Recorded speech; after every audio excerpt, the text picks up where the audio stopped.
Scene open చేస్తే విజయనగరంలో నా రెండో పని. మా ఊరి ప్రెసిడెంట్ గారి అమ్మాయి జాహ్నవి వివాహం అటెండ్ కావడం. జాహ్నవి మా కజిన్ చెల్లెలు కూతురు, దూరపు బంధుత్వం ఉంది. నా మేనగోడలు అవుతుంది.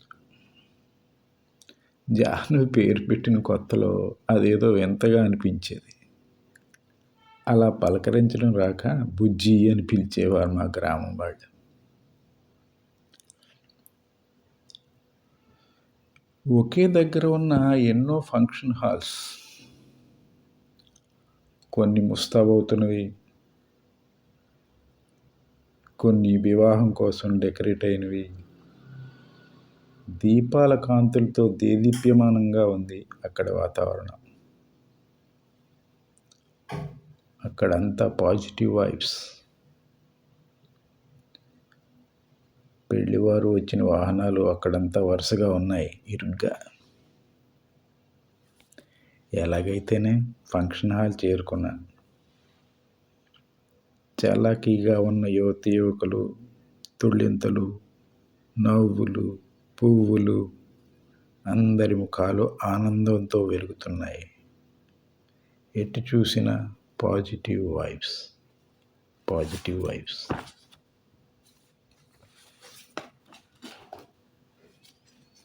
భోజనాల దగ్గర క్యూ. నేను దూరంగా నిల్చుని ఆలోచిస్తున్నాను. భోజనాల దగ్గర క్యూలో ఉన్న వాళ్ళందరూ ఆకలితో ఉన్నారా? భోజనాలలో ఉన్న ఐటమ్స్ చూసి వచ్చిన వాళ్ళంతా ఆశ్చర్యపోయారు. భోజనంలో ఐటమ్స్ ఎన్ని ఉన్నా అవన్నీ తినగలమా? టేస్ట్ చేసేప్పటికే కడుపు నిండిపోతుంది. ఎన్ని ఐటమ్స్ ఉన్నా ఏం లాభం ఆకలి లేనివాడికి? సందర్భమో కాదో తెలియదు కానీ నాకెందుకో అపాత్రదానం అన్న పదం గుర్తుకొచ్చింది. పైనాయుడు, భోంచేసి వెళ్ళవయ్యా, ప్రెసిడెంట్ గారు హడావిడి పెట్టారు నన్ను.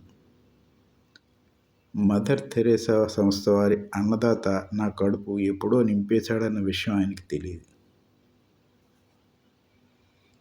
వధూవరులను ఆశీర్వదించే క్యూలో నిల్చున్నప్పుడు నేను ఆలోచించాను.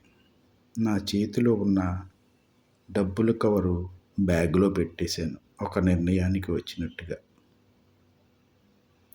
కవరు భద్రంగా నిర్భయంగా సంచిలో పెట్టేశాను.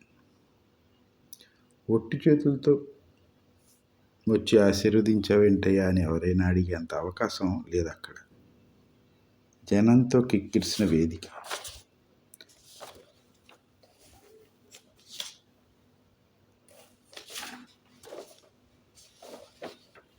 నేను విజయనగరం వచ్చిన పనులు అయిపోయాయి, కానీ మూడో బాధ్యత నా సంచిలో బరువుగా అనిపించింది. ఆ బాధ్యత నెరవేర్చడం కోసం నేను వడివడిగా మదర్ తెరేసా సంస్థ వైపు అడుగేశాను.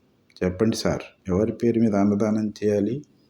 అడిగిన ఆయనకి సమాధానం జాహ్నవి నా మేనకోడలు పెళ్లి సందర్భంగా ఒకటి, రామునాయుడు మా పెదనాన్నగారు పుట్టినరోజు సందర్భంగా 2 స్లాట్స్ బుక్ చేసుకుని మనసు తేలిక చేసుకుని